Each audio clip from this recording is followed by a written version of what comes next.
അനന്തപുരി ബ്ലോഗിലേക്ക് എല്ലാവർക്കും സ്വാഗതം. ഇപ്പോഴത്തെ ട്രെൻഡ് വാർത്തയായിട്ട് ഓടിക്കൊണ്ടിരിക്കുന്നതാണ് നമ്മുടെ സംഗീത സംവിധായകൻ രമേശ് നാരായണൻ്റെ വാർത്ത.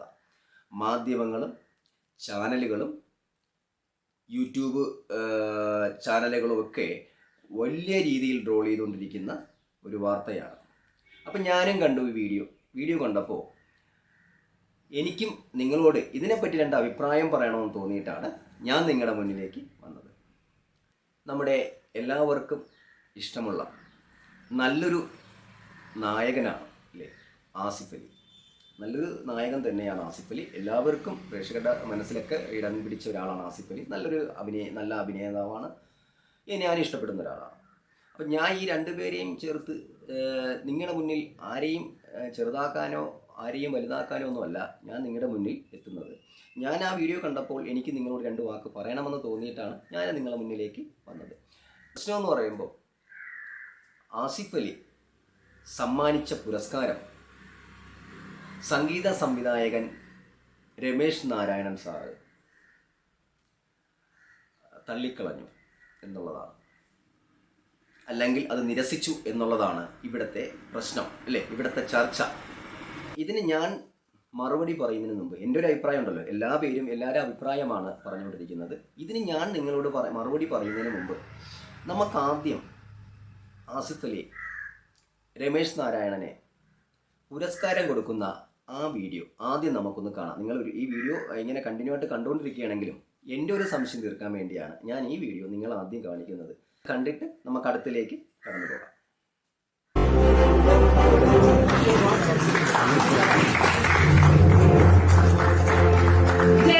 ചിത്രത്തിന് വേണ്ടി മ്യൂസിക് സംവിധാനം ചെയ്തിരിക്കുന്നത് ശ്രീ സന്തോഷ് നാരായണൻ സാർ. നിറഞ്ഞ കൈയടി കൊടുത്തുകൊണ്ട് അദ്ദേഹത്തെ. അപ്പോൾ ആ വീഡിയോ കണ്ടു അല്ലേ, നിങ്ങൾക്ക് എന്ത് തോന്നി? ഈ പരിപാടി നടക്കുന്ന സ്ഥലത്ത് ഈ പറയുന്ന ഞാനോ ഇവിടെ ട്രോൾ ചെയ്യുന്ന വ്യക്തികളോ ആരും തന്നെ അല്ലായിരുന്നു. തുച്ഛമായ ചാനലുകാരും അവർ ആവശ്യപ്പെട്ട മീഡിയാസ് മാത്രമാണ് ഉണ്ടായിരുന്നത് അല്ലേ. ഞാനോ നിങ്ങളോ ആരുമില്ല. ഇതിൽ വരുന്ന ട്രോളെല്ലാം വേറെ ചാനലിൽ നിന്ന് എടുത്ത് കാണിക്കുന്നതാണ്. ഞാനും അങ്ങനെ തന്നെയാണ് കാണിച്ചത്. വേറൊരു സ്ഥലത്ത് നിന്ന് വേറൊരു ചാനലിൽ നിന്ന് ഞാൻ കട്ട് ചെയ്തെടുത്താണ് നിങ്ങളുടെ ഈ വീഡിയോ ഒന്ന് കാണിക്കാൻ വേണ്ടി. ഇത്രയും കാര്യങ്ങൾ പറയുമ്പോൾ നിങ്ങളെയും കൂടെ എൻ്റെ ഒരു സംശയമാണ്. ആ സംശയം നിങ്ങളോട് എന്നെ ചോദിച്ച് തീർക്കാം എന്നുള്ളതേ ഞാൻ ഉദ്ദേശിക്കുന്നുള്ളൂ. ഞാൻ ഇവിടെ ആരെയും ആസിഫ് അലി എൻ്റെ ബന്ധുവോ അല്ലെങ്കിൽ ഈ രമേശ് നാരായണൻ എൻ്റെ ബന്ധുവോ ഒന്നുമല്ല. ഞാനിത് എല്ലാവരും ട്രോൾ ചെയ്യുന്നു. ആ കൂട്ടത്തിൽ ഞാൻ കണ്ട ചില കാര്യങ്ങൾ നിങ്ങളോട് സംശയമായിട്ട് ചോദിക്കുക എന്നുള്ളത് മാത്രമാണ് ഞാൻ നിങ്ങളുടെ മുന്നിൽ വന്നു നിൽക്കുന്നത്. ഇപ്പോൾ ഈ വീഡിയോ കണ്ടപ്പോൾ അതിൽ വ്യക്തമായി കാണുന്നുണ്ട് ഈ പുരസ്കാരം ആസിഫ് അലിയിൽ നിന്നും പുരസ്കാരം വാങ്ങിച്ചു വെച്ചിട്ട് നമ്മുടെ സംഗീത സംവിധായകൻ ആരെയോ വിളിക്കുന്നു. അവിടെ കൂട്ടത്ത് വിളിക്കുന്നതായിട്ടാണ് നമ്മൾ കാണുന്നത്. ആ വീഡിയോയിൽ ആരെയോ കൈയാട്ടി വിളിക്കുന്നുണ്ട്.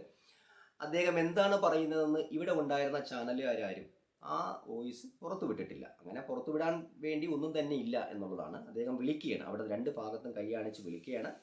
ഈ വിളിക്കുന്ന സമയത്ത് ആസിഫ് അലി എന്ത് ചെയ്യുന്നു, അവിടെ ചെന്ന് ഇരിക്കുകയാണ് ചെയ്തത് അല്ലേ. അപ്പം എൻ്റെ ഈ വീഡിയോ കണ്ടതിൽ എൻ്റെ ഒരു തോന്നലെന്ന് പറയുമ്പോൾ അദ്ദേഹത്തെ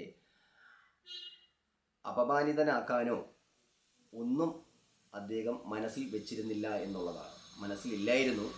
ഈ തിരക്കിൻ്റെ ഇടയിൽ അത് അദ്ദേഹം പറയുന്നുണ്ട്, സ്റ്റേജിലല്ല ഞാൻ നിൽക്കുന്നത്, ഞാൻ പൊതുവായിട്ടുള്ളൊരു സ്ഥലത്ത് അല്ല, ഇവിടെ ഇങ്ങനെ എല്ലാവരും കൂട്ടത്തിൽ നിൽക്കുന്ന കൂട്ടത്തിൽ പലരും വരുന്നു, അങ്ങോട്ടും ഇങ്ങനെ പോകുന്നു. ആ കൂട്ടത്തിൽ പെട്ടെന്ന് ആസിഫ് അലി പുരസ്കാരമായിട്ട് വന്നതാണ്. വന്ന സമയത്ത് ഇതിൻ്റെ ഡയറക്ടറായിരുന്ന ജയരാജ് ഉണ്ടായിരുന്നു. അദ്ദേഹം കൂടെ കൂട്ടി ഒന്നിച്ചു നിന്ന് വാങ്ങാം എന്ന് ചിന്തിച്ച് അദ്ദേഹത്തെ വിളിക്കുന്ന സമയത്താണ് ആസിഫ് അലി അവിടെ ചെന്നിരുന്നത്. ഞാൻ ഒരിക്കലും അദ്ദേഹത്തെ ആസിഫ് അലിയെ കളിയാക്കാൻ വേണ്ടി ഒന്നും തന്നെ ചെയ്തില്ല എന്നാണ് പറയുന്നത്. ആ പറയുന്ന വീഡിയോ നമുക്കൊന്ന് കേൾക്കാം. സാറിന് മൊമെന്റോ തന്നേ പറ്റത്തുള്ളൂ എന്ന് പറഞ്ഞാണ് ആസിഫ് അലി അവിടുന്ന് വിളിക്കുന്നു. അപ്പോഴേക്കും എന്തായാലും ആൾക്കാർ, ഞാൻ സ്റ്റേജിലല്ല ഉള്ളത്, നിങ്ങളത് മനസ്സിലാക്കണം. ഞാൻ സ്റ്റേജിലല്ല. സ്റ്റേജിലാണെങ്കിൽ എനിക്ക് ആര് വരുന്നു കാണാൻ പറ്റും. ഇത് നിറച്ച ആൾക്കാരുണ്ട്. അതിൻ്റെ കൂട്ടത്തിൽ നിന്ന് ആസിഫ് അലി ഓടി വരുന്നു. ആസിഫ് അലി എനിക്ക് മൊമെന്റോ തരുന്നു. മൊമെന്റോ ഞാൻ വാങ്ങിക്കുന്നു.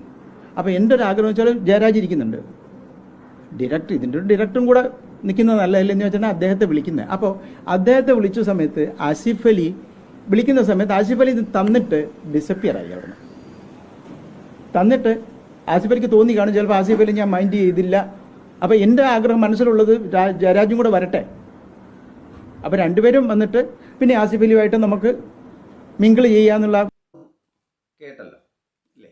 അപ്പം ഈ വീഡിയോ ഞാൻ എടുത്തതല്ല, വേറൊരു ചാനലിൽ യൂട്യൂബ് ചാനലിൽ വന്നത് നിങ്ങളെ കേൾപ്പിക്കാൻ വേണ്ടി ഞാൻ അതിൽ നിന്ന് എടുത്തതാണ്. അവിടെ ഞാനില്ലായിരുന്നു അല്ലേ? അദ്ദേഹം പറഞ്ഞത് അങ്ങനെയാണ് പറഞ്ഞത്. അപ്പോൾ എൻ്റെ അഭിപ്രായം പറഞ്ഞാൽ ഇവിടെ ഇപ്പം സംഭവിക്കുന്നത് അദ്ദേഹം നമ്മുടെ രമേശ് നാരായണൻ സംഖ്യയാണെന്നും ആസിഫ് അലിയെ അപമാനിക്കാൻ വേണ്ടിയാണ് ഇത്രയും പ്രോഗ്രാമിൽ പരസ്യമായിട്ട് ഇങ്ങനെ ചെയ്തത്, അത് ഉണ്ണിമൂന്തനോ മറ്റേതെങ്കിലും ആയിരുന്നെങ്കിൽ ഇങ്ങനെ കാണിക്കില്ലായിരുന്നു എന്നൊക്കെ പറഞ്ഞുകൊണ്ട് ഇതൊരു വർഗീയത രീതിയിലേക്ക് കൊണ്ടുവരുന്നുണ്ട്. അത് ഈ വന്ന ചാനലുകാരെ നമ്മൾ കൂടുതലായിട്ട് ട്രോൾ ചെയ്ത ആൾക്കാരെ കാണാമെങ്കിൽ, അല്ലെങ്കിൽ ഈ ചാനലിൽ അല്ലെങ്കിൽ യൂട്യൂബിലായിരുന്നാലും ചാനലിലായിരുന്നാലും ഏത് ചാനലാണ് അല്ലെങ്കിൽ ഏത് യൂട്യൂബ് ചാനലിലായിരുന്നു ഈ രമേശ് നാരായണനെ കുറ്റം പറഞ്ഞും ട്രോള് ചെയ്തും കൂടുതലായിട്ട് വന്ന ചാനലുകാരെ നമുക്ക് കാണുമ്പോൾ, യൂട്യൂബിലായിരുന്നാലും വലിയ മീഡിയയിലായിരുന്നാലും ശരി തന്നെ, വലിയ ചാനലിലായിരുന്നാലും ശരി തന്നെ, ഏറ്റവും കൂടുതൽ ട്രോൾ ചെയ്തത് ആരാണെന്ന് നമുക്ക് വ്യക്തമായി കാണാം, മനസ്സിലാക്കാനും പറ്റും. വേറെ മറ്റ് ഒരു ചാനലിലും ഇത്രയധികം ട്രോളായിട്ട് വന്നിട്ടില്ല. അപ്പോൾ ഇതിൽ കൂടുതലായിട്ടുണ്ടായിരുന്നത് കമ്മികൾ തന്നെയാണ് ഇതിൽ കൂടുതലായിട്ട് പിടിച്ചിരിക്കുന്നത്. എന്നാൽ ആസിഫ് അലി പറയുന്നത് വിഷമമല്ല, അദ്ദേഹം ശക്തമായ ഇതൊന്നും പറഞ്ഞിട്ടില്ല, ശക്തമായുള്ളൊരു എന്നെ കളിയാക്കിയെന്ന് അദ്ദേഹം പറഞ്ഞിട്ടില്ല. അദ്ദേഹം അങ്ങനെ ചെയ്തു എന്ന് എനിക്കറിയില്ല, അങ്ങനെ ചെയ്തിരുന്നുവെങ്കിൽ ഞാനത് കാര്യമാക്കുന്നില്ല എന്നാണ് പറഞ്ഞത്.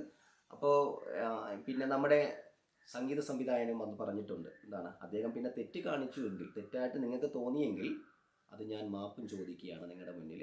അത് തെറ്റ് പറ്റിയാൽ തിരുത്തണമല്ലോ, അത് തിരുത്തുക തന്നെ വേണം. തെറ്റ് പറ്റിയിട്ടുണ്ടെങ്കിൽ തിരുത്തുക തന്നെ വേണം. രമേശ് നാരായണൻ സാർ, നിങ്ങൾ അങ്ങനെ പിന്നെ ഇങ്ങനെ ഒരു നായകനെ പരസ്യമായിട്ട്, നല്ല എല്ലാവരും ഇഷ്ടപ്പെടുന്ന ആസിഫ് അലി എന്ന് പറഞ്ഞ നല്ലൊരു നായകനെ പരസ്യമായിട്ട് നിങ്ങൾ അങ്ങനെ അപമാനിച്ചു എങ്കിൽ നിങ്ങൾ തിരുത്തുക തന്നെ വേണം, മാപ്പും പറയണം. നിങ്ങൾ പറഞ്ഞു എങ്കിലും അത് തിരുത്തുക തന്നെ വേണം. ഇനി ഒരു ആളിൻ്റെ അടുത്തും ഇത്തരം രീതിയിൽ നിങ്ങൾ ചെയ്യരുത്. കാരണം നിങ്ങൾക്കിനി പരസ്യമായിട്ടോ അല്ലെങ്കിൽ പേഴ്സണലായിട്ടോ എന്തെങ്കിലും നിങ്ങൾക്ക് അദ്ദേഹത്തിനോട് എന്തെങ്കിലും ഇതുണ്ടെങ്കിൽ ഇതുപോലെയല്ല, അദ്ദേഹത്തെ ഫോണിൽ വിളിച്ചോ അല്ലെങ്കിൽ അല്ലാത്ത ഒരു സാഹചര്യത്തിലോ നിങ്ങൾക്ക് അത് കാണിക്കാം. അതല്ലാതെ പരസ്യമായിട്ട് ഇതുപോലെ ആസിഫ് അലിയെ നിങ്ങൾ അപമാനിച്ചതാണ്, നിങ്ങൾ അറിഞ്ഞുകൊണ്ട് മനഃപൂർവ്വം അപമാനിച്ചതാണ് എങ്കിൽ അത് തിരുത്തുക തന്നെ വേണം. ഒരു വ്യക്തികളെ ഇതുപോലെ അപമാനിക്കാൻ നിങ്ങൾ പാടില്ല. കാരണം നിങ്ങളും അവരും എല്ലാം ഒരുപോലെ തന്നെയാണല്ലേ. നിങ്ങൾ സംഗീത സംവിധായകനാണ്, അദ്ദേഹം സിനിമയിൽ അഭിനയിക്കുന്ന ഒരു നടനാണ്. അപ്പം നിങ്ങൾ അങ്ങനെയാണ് ചെയ്തതെങ്കിൽ അത് തെറ്റാണ്, നിങ്ങൾ തിരുത്തുക തന്നെ വേണം. ഇത് രണ്ടുപേർക്കും പരാതിയില്ലാതെ ഇത് കണ്ടുടനെ സംഘിയാണെന്ന് ചിത്രീകരിച്ചുകൊണ്ട് അദ്ദേഹം മുസ്ലിമാണ്, ആസിഫ് അലി മുസ്ലിം ആയതുകൊണ്ട് ഒരു ഹിന്ദുവായ അദ്ദേഹം ആസിഫ് അലിയെ മനഃപൂർവ്വം അപമാനിച്ചതാണ് എന്ന് പറഞ്ഞുകൊണ്ട് ഒരു വർഗീയവൽക്കരിക്കുന്ന ഒരു രീതികളുമായിട്ട് കുറേ കമ്മി ചാനലുകാരും ഇറങ്ങിയിട്ടുണ്ട്. അതൊക്കെ ഈ വീഡിയോ വ്യക്തമായി കാണുന്നവർക്ക് മനസ്സിലാവും. അങ്ങനെയല്ല, അദ്ദേഹത്തിൻ്റെ കയ്യിൽ ചെറിയൊരു മിസ്റ്റേക്ക് വന്നു, രമേശ് നാരായണൻ്റെ കയ്യിൽ മിസ്റ്റേക്ക് വന്നത് ഇത് കാണുന്നുണ്ട്. ഈ ആൾ വന്ന സമയത്ത് ആസിഫ് അലിയുടെ മുഖത്ത് നോക്കാനുള്ള ഒരു രീതി കാണിച്ചില്ല, നോക്കി അവരൊന്ന് നിർത്താമായിരുന്നു. അത് രമേശ് നാരായണൻ ചെയ്ത തെറ്റ് തന്നെയാണ്. അതെന്ത് ശ്രദ്ധിച്ചിട്ടാണോ, അയാളുടെ മനസ്സ് ഇവിടെയെല്ലാം വേറെ എന്തെങ്കിലും ശ്രദ്ധയിലോ എന്തെങ്കിലും വിഷമത്തിലോ ആയിരുന്നോ എന്നൊന്നും അറിയില്ല. പക്ഷേ എനിക്ക് തോന്നുന്നത് മനഃപൂർവ്വം കാണിച്ചതല്ല. പിന്നെ ഈ ആളിനെ വിളിക്കാൻ വേണ്ടി ഡയറക്ടറെയും കൂടെ കൂട്ടി നിർത്തി വിളിക്കാം, എന്നിട്ട് ഒന്നിച്ച് വാങ്ങാം എന്ന് പറഞ്ഞ് നിൽക്കുന്ന സമയത്തായിരിക്കാം ഈ ആസിഫ് അലി അങ്ങനെ ചിന്തിച്ചു കൊണ്ടുപോയിരുന്നത് അല്ലേ. ഒരിക്കലും എൻ്റെ മനസ്സ് ഞാൻ ഈ വീഡിയോ കാണുമ്പോൾ തോന്നുന്നത് അദ്ദേഹം അങ്ങനെയല്ല. പിന്നെ ശകലം ഒരു ധാർഷ്ട്യമൊക്കെ അദ്ദേഹയുടെ മുഖത്ത്, രമേശ് നാരായണൻ്റെ മുഖത്ത് കാണുന്നുണ്ട്. അത് എന്തുകൊണ്ടാണെന്നില്ല, ഒരു വ്യക്തിയെ കാണുമ്പോൾ അവരെ അപമാനിക്കുന്ന രീതിയിൽ നമുക്കും ഫീൽ ചെയ്യാം. പക്ഷെ അതായിരിക്കില്ല അദ്ദേഹത്തിൻ്റെ മനസ്സിലുണ്ടായിരുന്നത്. വേറെ എന്തോ അങ്ങനെ പറയുന്നുണ്ട്, അങ്ങനെ പേരെല്ലാം മാറ്റി വിളിച്ചു, അങ്ങനെ തുടക്കം തന്നെ അയാളുടെ മൈൻഡ് തന്നെ കയ്യിൽ നിന്ന് പോയി. അപ്പം ഞാൻ എന്താണ് ചിന്തയിലെന്ന് അറിയില്ല എന്നൊക്കെ അദ്ദേഹം നേരെ ഓരോ ഇൻ്റർവ്യൂവിൽ ചെറിയ കാര്യങ്ങളായിട്ട് ഞാൻ കേട്ടു. അപ്പോൾ അതാണ് അവിടെ സംഭവിച്ചത്. ഇനി ഇങ്ങനെ സംഭവിച്ചെന്നിരിക്കട്ടെ, അദ്ദേഹത്തിനെയാണ് കുറ്റം പറയേണ്ടത്. അയാൾ സംഖ്യ ആയതുകൊണ്ടെന്ന് പറഞ്ഞാൽ എത്രയോ വിവരമില്ലാത്ത രീതികളാണ് കമ്മികൾ ഇടപെടുന്നത്. എന്തിനാ ഈ കേരളം ഭരിക്കുന്ന മുഖ്യമന്ത്രി വരെ എന്തെല്ലാം എത്ര വിവരമില്ലാതെയാണ് ഓരോ ചില സ്ഥലങ്ങളിൽ പെർഫോം ചെയ്യുന്നത്. അപ്പോൾ അങ്ങനെ നോക്കുകയാണെങ്കിൽ നമ്മുടെ അവിടെ സംഖ്യ കമ്മി അങ്ങനെയല്ല, അതല്ല. നമ്മൾ ഒരാൾ തെറ്റ് കാണിച്ചാൽ ആ വ്യക്തിയാണ് പറയാൻ, അല്ലാതെ അയാൾ സംഖ്യ ആയതുകൊണ്ടാണ് ഒരു മുസ്ലിം ആയതുകൊണ്ട് അങ്ങനെ വർഗീകരിച്ച് ഒരു ഇഷ്യൂ ഉണ്ടാക്കാൻ നിങ്ങൾ പോകരുത്. അതും ഈ ചാനൽ കൂടുതലായിട്ട് വന്നത് ഒറ്റ ചാനലുകളാണ്, കമ്മികളുടെ ചാനലുകളായിരുന്നു. യൂട്യൂബ് ആയിരുന്നാലും അല്ലാത്തതിലായിരുന്നാലും ഭയങ്കര ചർച്ചയൊക്കെ ചെയ്തത് കമ്മികളുടെ ആയിരുന്നു. അല്ലാത്തൊരു ചാനലിലും ഇതിനെ വലിയ ട്രോളായിട്ട് ഞാൻ കണ്ടില്ല. പിന്നെ ഇതിൻ്റെ ഇടയ്ക്ക് ഇത് കണ്ടു, നമ്മൾ അഖിൽമാരാർ വന്നൊരു കമൻറ്റ് പറഞ്ഞിട്ടുണ്ടായിരുന്നു. എന്താണ് ഇത് തന്നെയാണ് പറഞ്ഞത്, നിങ്ങൾ പരസ്പരം ഇതുപോലെ ഹിന്ദു മുസ്ലിം എന്ന് പറഞ്ഞുകൊണ്ട് ഇതിൻ്റെ ഇടയ്ക്ക് വർഗീയത കൊടുക്കുന്നുണ്ട് കുറേ ചാനലുകാർ. അത് നിങ്ങൾ കേൾക്കരുത്, അത് വിശ്വസിക്കരുത്, നിങ്ങൾ സ്വയം കണ്ടു മനസ്സിലാക്കുക എന്നുള്ളതാണ്. കാരണം ഈ ഡ്രോൾ ചെയ്ത ഒരുത്തന്മാരും ഒരു ചാനലുകാരും അവിടെ പോയിട്ടില്ല, നേരിട്ട് കണ്ടിട്ടില്ല. അവിടെ എന്താണ് സംഭവിച്ചത്, എന്താണ് പറഞ്ഞതെന്ന് ആർക്കും അറിയില്ല, എനിക്കും അറിയില്ല. അപ്പോൾ ഇത് കണ്ട ഉടനെ അദ്ദേഹത്തിൻ്റെ പേര് ഹിന്ദു ആയതുകൊണ്ട് അയാൾ കാണിച്ച തെറ്റിന് എടുത്ത് സംഖ്യയാണ് എന്ന് ചിത്രീകരിക്കുന്ന കുറേ കമ്മികളോടാണ് ഞാൻ പറയുന്നത്. അത് തെറ്റാണ്. അദ്ദേഹം അത് ചെയ്തിട്ടില്ല. അത് വ്യക്തമായി അവിടെ ഉണ്ടെന്ന് മീഡിയ പറഞ്ഞു. ഇദ്ദേഹം സംസാരിച്ചതുപോലെ വ്യക്തമായി കണ്ടിട്ടില്ല. പലതും കട്ട് ചെയ്യണ എന്തിനാണ്? അവിടെ നടന്ന് പിന്നെ ആസിഫ് അലി ചെന്ന് ഇരിക്കുന്നതും കൂടെ കാണിക്കാതെന്താ? ഈ ആസിഫ് അലി അവിടെ ചെന്ന് ഇരിക്കുന്നത് ഇരുന്നുടനെ കട്ട് ചെയ്യാനല്ലോ, ബാക്കി നടന്നത് കാണിച്ചില്ലല്ലോ. അവിടെ കാണിച്ചോ? ഇല്ല. അത്യാവശ്യം ഇദ്ദേഹത്തിന് ഡ്രോൾ ചെയ്യാനുള്ള കാര്യങ്ങൾ വെട്ടിയെടുത്തുകൊണ്ട് ഇതുപോലെ വന്നെന്ന് കുറേ കമ്മികൾ വന്ന് സംഘിയാണ്, മറ്റേയാൾ മുസ്ലിമാണ് എന്ന് പറഞ്ഞുകൊണ്ടൊരു വർഗീകരിക്കുന്ന കാര്യം നല്ലതല്ല. ഇത് കാണുന്നവർ ഈ വീഡിയോ നല്ലതായിട്ട് കണ്ടു കഴിഞ്ഞാൽ മനസ്സിലാവും. അയാൾ പിന്നെ അപമാനിച്ചപ്പോഴും ഞാൻ പറയുന്നു, ആരെയും തെറ്റിദ്ധരിപ്പിക്കാനോ അല്ലെങ്കിൽ മറ്റുള്ളവരെ കുറ്റപ്പെടുത്താനോ. ആസിഫ് അലി നല്ലൊരു നടനാണ്, എനിക്കിഷ്ടമുള്ള ഒരാളാണ്. അദ്ദേഹത്തിനോട് അങ്ങനെ കാണിച്ചെങ്കിൽ രമേശ് നാരായണൻ മാപ്പ് തന്നെ ചോദിക്കണം, തെറ്റാണ്.